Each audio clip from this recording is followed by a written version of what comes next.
Ano ang purpose niyan?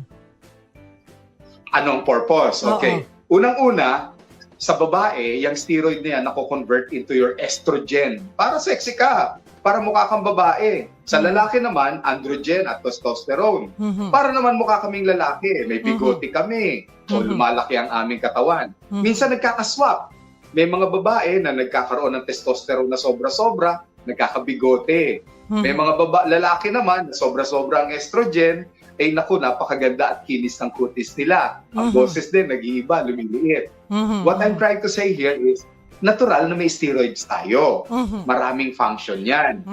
Subalit, may mga pagkakataon na kakailanganin ng extra steroid from the outside. Ito yung corticosteroid. Kasi nakita nila na ang steroids, ang isa sa function nila, pampababa o pang-control ng anumang namamaga sa ating katawan. Remember, namamaga, sinabi mo kanina, Yes. nagkakaroon ka ng mga patches sa skin, Yes. pamamaga yun. Halimbawa, ang isang tao ay hindi makahinga, nagsasarado yung lalamunan niya. So may steroid na binibigyan doktor. Kung hindi oral, ini-inhale o inhalational steroid. Kaya minsan nagagamit kahit sa COVID cases. Kasi nga, hindi sila makahinga.